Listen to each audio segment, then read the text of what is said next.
Hello my dear guys, നമ്മൾ ഇന്ന് രാവിലെ നീച്ചപ്പോൾ തന്നെ ഒരു പണിയില്ലാതെ കുത്തിരിക്കുന്നു. അപ്പോൾ എങ്ങോട്ടെങ്കിലും പോവാലോ എന്ന് വിചാരിച്ചു. അപ്പോൾ നമ്മൾ നേരെ പമ്പ് പോയി എണ്ണ പാസ്സാക്കി. എങ്ങോട്ടെങ്കിലും പോകണമെന്നുണ്ട് എണ്ണ അടിക്കണമല്ലോ. എണ്ണ അടിച്ച് കഴിഞ്ഞാൽ തന്നെ അങ്ങാടിപ്പുറം ബ്ലോക്കിൽ പോയി നമ്മൾ കുറേ നേരം നിന്നു. കേരളത്തിന് തന്നെ മികച്ച ബ്ലോക്കിന് അവാർഡ് കിട്ടിയ അങ്ങാടിപ്പുറം ബ്ലോക്കിൽ അവിടെ നിന്ന് അപ്പുറത്തേക്കടെ എത്തിയേക്ക് തന്നെ ഒരു സന്തോഷം, ഒരു പൊലിവൊക്കെ ഉണ്ടായി. നമുക്കിന്ന് കണ്ടന്റ് ഒന്നും ഉണ്ടായില്ല. അതുകൊണ്ട് ഏതെങ്കിലും ഒരു മല പോയി പിടിക്കാന്ന് വിചാരിച്ച് ഇറങ്ങിയതാണ്. അപ്പോഴാണ് മങ്കട മല എന്നുള്ള ഒരു കോൺസെപ്റ്റ് നമുക്ക് വന്നത്. കോൺസെപ്റ്റ് നമുക്ക് വന്നു കഴിഞ്ഞാൽ പിന്നെ നമ്മൾ പോവാതിരിക്കാൻ പറ്റൂലല്ലോ, നമ്മൾ ഇമേജിന് ബാധിക്കുമല്ലോ. ഗൂഗിൾ മാപ്പ് പറഞ്ഞ മാപ്പിലൂടെ നമ്മൾ എത്തിയപ്പോഴാണ് നമുക്ക് മനസ്സിലായത് അവിടേക്ക് കയറാൻ പറ്റൂല എന്നില്ല. നമുക്ക് പിന്നെ അവിടുത്തെ നാട്ടുകാരോടൊക്കെ പോയിട്ട് ചോദിച്ചു,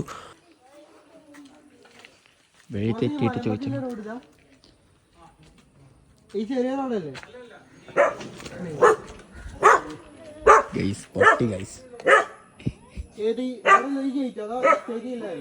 ഏതായാലും നമ്മൾ വന്ന കാര്യം നടക്കൂല എന്ന് നമുക്ക് മനസ്സിലായി. പോലീസുകാരെ എന്തൊക്കെയോ എഴുതി വെച്ചിട്ടുണ്ട് അവിടേക്ക് കയറാൻ പറ്റൂല, മറ്റാണ് മറിച്ചാണെന്നൊക്കെ. അപ്പോൾ പിന്നെ എന്ത് ചെയ്തു, നമ്മൾ അവിടെ നിന്ന് ഇറങ്ങിയിട്ട് നേരെ പോയി ഒരു പപ്സും ലൈമോട്ട് കഴിച്ചു. അതെങ്കിലും പള്ളിക്കെങ്കിലും എന്തെങ്കിലുമൊക്കെ എത്തിക്കോട്ടെ. പിന്നെ നമ്മൾ അവിടെ നിന്ന് ഇറങ്ങിയിട്ട് നേരെ നാട്ടിൽ പോകുന്നപ്പോഴാണ് നമ്മൾ ഈ കാഴ്ച ഉണ്ട്.